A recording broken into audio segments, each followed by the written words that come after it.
മോൾ ഗോവയിൽ പോകുന്നതിനെ കുറിച്ച് എന്താണ് അഭിപ്രായം? സങ്കടമുണ്ട്, അത്ര ദൂരേക്കൊക്കെ. അതെ, വിഷമമുണ്ട്. കാര്യം എന്താ, നീ പോണത് എൻ്റെ ഒരേ ഒരു അനിയത്തിയാണ്. കാര്യം ഞങ്ങൾ എപ്പോഴും തമ്മിത്തല്ലും അടിയൊക്കെ ആണെങ്കിലും ഒരാളില്ലെങ്കിൽ മറ്റൊരാൾക്ക് ഒരു സങ്കടമൊക്കെ ഉണ്ട്. അങ്ങനെ ഇവൾക്ക് നല്ല കാലം കേട്ടോ. കാര്യം എന്താണെന്ന് വെച്ച് കഴിഞ്ഞാൽ ഇവളുടെ എക്സാം മാറ്റി വെച്ചു. കറക്റ്റ് ട്രിപ്പ് പോകേണ്ട തലേ ദിവസം തന്നെ ആ എക്സാം വന്നു. എന്നിട്ട് ഞങ്ങൾ നേരത്തെ അത് അറിഞ്ഞുകൊണ്ട് വേഗം തന്നെ പാക്ക് ചെയ്ത് കുറച്ചൊക്കെ റെഡിയാക്കി വെച്ചു. പിന്നെ ഇവള് എക്സാം എഴുതാൻ പോയപ്പോൾ ഞാൻ അന്നത്തെ ദിവസം എല്ലാം റെഡിയാക്കി വെച്ചു, അല്ലെങ്കിൽ എല്ലാം കൂടെ പറ്റില്ലല്ലോ. അത് കഴിഞ്ഞ് പിറ്റേ ദിവസം രാവിലെ ആയിരുന്നു ട്രെയിൻ. അപ്പോൾ ഇവർ പോയത് ഗോവയും ഡണ്ടേലിയാണ്. ഞങ്ങളുടെ ദേശീയ ഭക്ഷണമായ ചപ്പാത്തിയും തക്കാളി വട്ടിയതുമാണ് ഡിന്നറിന് കൊടുത്തത്. ഉച്ചയ്ക്ക് പൊതിച്ചോറും ഒക്കെ റെഡിയാക്കി ഞങ്ങളൊരു 10-10:30 ആയപ്പോഴേക്കും സ്റ്റേഷനിലെത്തിയപ്പോൾ ബാക്കി കുട്ടികളൊക്കെ വന്നിട്ടുണ്ടായിരുന്നു.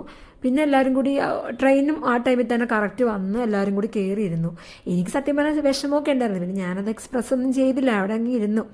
ഇനിയിപ്പോൾ കുറച്ച് ദിവസം കഴിയുമ്പോൾ തിരിച്ചു വരും. വന്നിട്ടാണ് ഇനി തമ്മിൽ തല്ലാൻ. അപ്പോൾ നെക്സ്റ്റ് വീഡിയോയിൽ കാണാം. ബൈ.